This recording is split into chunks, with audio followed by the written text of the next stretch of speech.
12 terrorists, 1 cop. The odds are against John McClane, and that's just the way he likes it. These are the now immortalized words on the promo poster for Die Hard, one of the greatest action movies in history. You know what? Not just action movies, one of the greatest Christmas movies of all time. As he shoots his way through a gauntlet of terrorists and thieves who have taken over the Nakatomi Plaza, Bruce Willis takes us through every man's wet dream, finding herself in a hostage scenario and saving the day. Oh my God. It's real life Die Hard.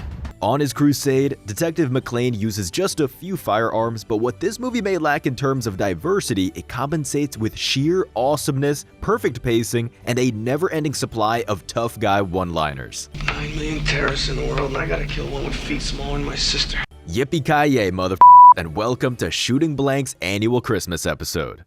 This Christmas, there's no reason to fear Hans Gruber and his goons. Data brokers, on the other hand, don't take breaks, which is why we partnered up with Aura, the sponsor of today's video. Selling private data has become a massively profitable industry, an industry that puts you and your family at risk, as no place is safe from data brokers. Just how Thornburg, the reporter from Die Hard, revealed John's personal information to the German criminals, data brokers can nowadays find out anything they want about you. Not only you, but also the names and contact info of your family members, friends, coworkers, and anyone else you might have interacted with in the past. Contact info is just the beginning though. They'll figure out which brand of coffee you drink, which streaming service you use, and what kind of car you drive. This very same info is then sold online, exposing you to scammers and filling your email inbox with spam and malware, but you'd be wrong to think you're powerless to do anything about it. Aura is the internet's equivalent of Holly Gennaro punching Thornburg in the face.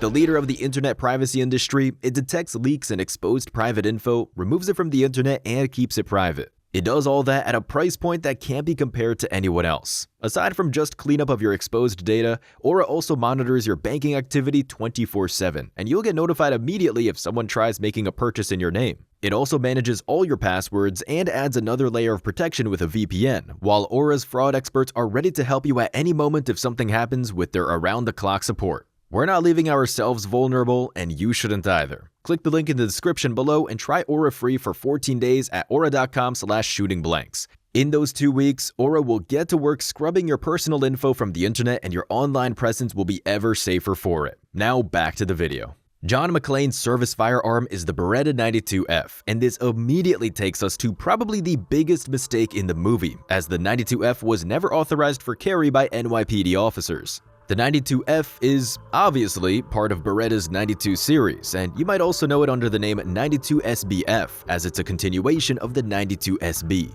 The letter F stands for federal, and Beretta made a few changes to fulfill the requirements needed for the US government to even start testing the gun. For one, all the parts are completely interchangeable, which makes maintenance and repairs much easier for big organizations. Another major change is the square front trigger guard, while the original 92 front guard is round. This was introduced to protect both the gun and the shooter in hand-to-hand combat. After close to a century of service, the US military was looking to replace the legendary M1911 and started handgun trials with the 92F.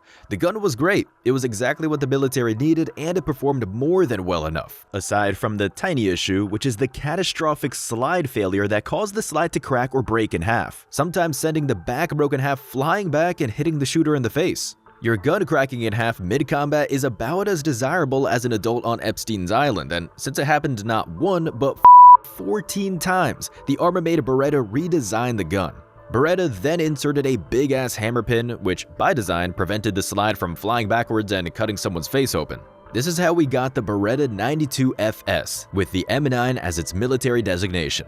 You don't have to worry about this happening to you though. When testing the 92F, the military fired thousands upon thousands of rounds from every single gun, and those rounds were NATO spec 124 grain. The run-of-the-mill 9mm rounds you're using for your 92F are most likely 115 grain, so you'll be fine as long as you stick to that and avoid anything that says 124 grain or plus P. Thanks for the advice. Even if you did buy 124 grain rounds, you would still have to fire 4,000 of them, give or take, for your slide to crack, and it's likelier you'll see Putin and Zelensky at a Kanye show than that. Other than that small hitch, the 92F is a great gun, but aside from the fact that McClane shouldn't even use it, there's a shot count mistake too. In this scene, John fires 2 rounds at the German thieves entering the room, and then he fires at least another 15 times, but probably even more than that, which is just impossible as the gun only holds 15 rounds. We hate to do this to one of the most beloved movies of all time.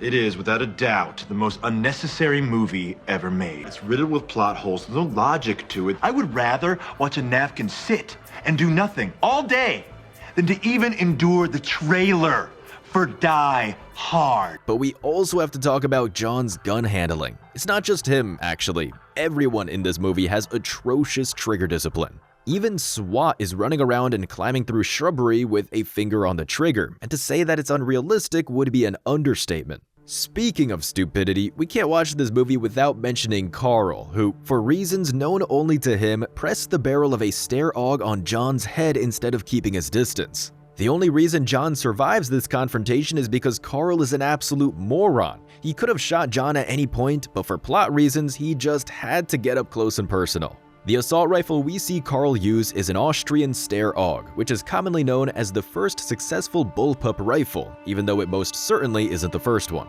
The AUG is one of the most easily recognizable assault rifles among firearm enthusiasts because of its characteristic scope and handguard. It's like that video of Shaq trying to go undercover in Toronto. What up, Shaq? Easy. Big boy. Picking him up, he's trying to hide. It's impossible to mistake the AUG for anything else. This is, in fact, the primary reason it was chosen as the big bad's weapon of choice. It's so different from what we consider as traditional American firearms, such as the M16, that we instantly recognize it as something different and, by extension, something evil. The AUG is a pretty long gun for a bullpup. Its standard variants are between 28.5 and 31 inches, while the H-bar variant is 35.4 inches long. Keep in mind that they designed this thing in the 60s and they were limited by the technology of their time, but it was revolutionary back in its day. FAMAS, for example, borrowed ideas from the AUG, and so did TAVR TAR-21 and QBZ-95. This is the godfather of bullpup rifles, and it brought bullpup rifles into the mainstream. Its influence wasn't limited to bullpup rifles only. Its modular design influenced many other modern platforms, and it's probably the most well-known example of integrated optics. When talking about modularity, we need to point out that the AUG was designed as a reconfigurable weapon system that can be switched from an assault rifle to a carbine, a submachine gun, and even an LMG. The gun comes with barrels that can be quickly detached, and at the time of its design, that sort of versatility was groundbreaking. Because of this, the gun was used by more than 30 police and army forces around the world, including Austria, obviously, and Australia, Ireland, the United States, Brazil, and others. AUG was mostly praised for its exceptional reliability in difficult environments and, of course, its modularity. The only real criticism users have of this gun is the trigger, which is progressive, meaning that pulling the trigger halfway produces semi-auto fire and pulling it completely will result in the shooter turning their target into Swiss cheese. They're turning my car into Swiss cheese! What's bad about the trigger is the fact it has a long take-up, the distance of free movement before it meets any resistance. This, however, can be fixed if you're skilled enough with a wrench. Speaking of gunsmithing, someone was definitely handy with tools behind the scenes because the alleged MP5A3 we see in the movie is actually an HK94 converted to look like an MP5. Now, what exactly is the reason behind converting an HK94 instead of just getting a few MP5A3 replicas? We do not know, but this thing for sure isn't an actual MP5. But I am telling you right now, that back there is not real. For one, it's missing the mag release paddle, a push pin right above the paddle, and a lugged barrel. This was, however, quite the trend in the late 1980s. Air Force One, for example, also used a fake MP5 just like Lethal Weapon.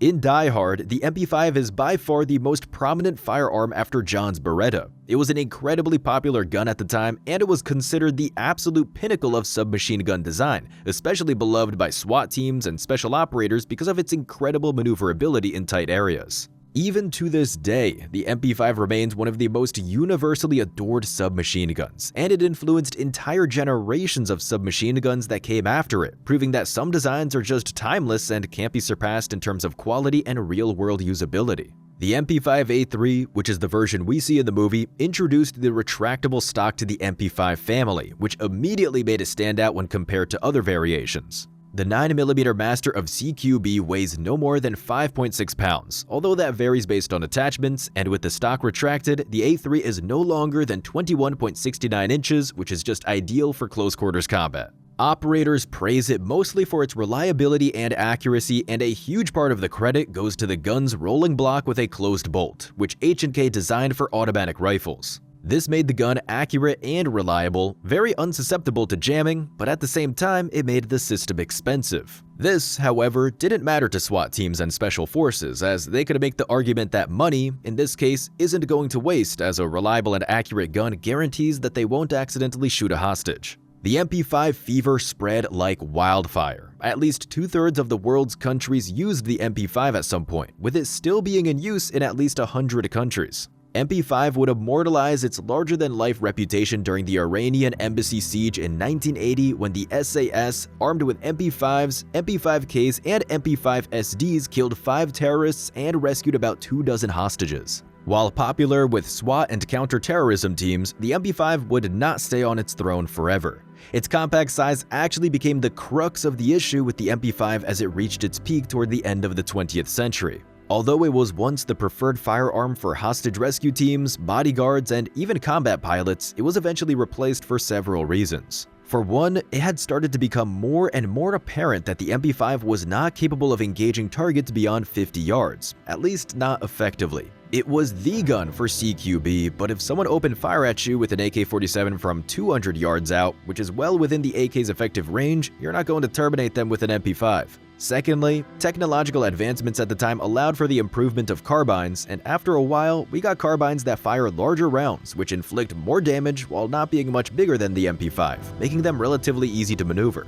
For example, the M4A1 carbine with the CQB receiver is only about 5 inches longer than the MP5A3, but it fires 5.56 NATO rounds, which have more penetrative power than MP5's 9mm rounds. Heckler & Koch's HK416 is also only 6 inches longer than the MP5A3, but it offers greater penetration with its NATO caliber. When we draw the bottom line, although operators had to sacrifice a bit of maneuverability with these slightly longer carbines, they compensated for that with enough penetrative power to terminate combatants wearing body armor. We mentioned this in our Black Hawk Down video, which we invite you to take a look at if you haven't already, but helicopter pilots used to carry MP5Ks as their sidearm.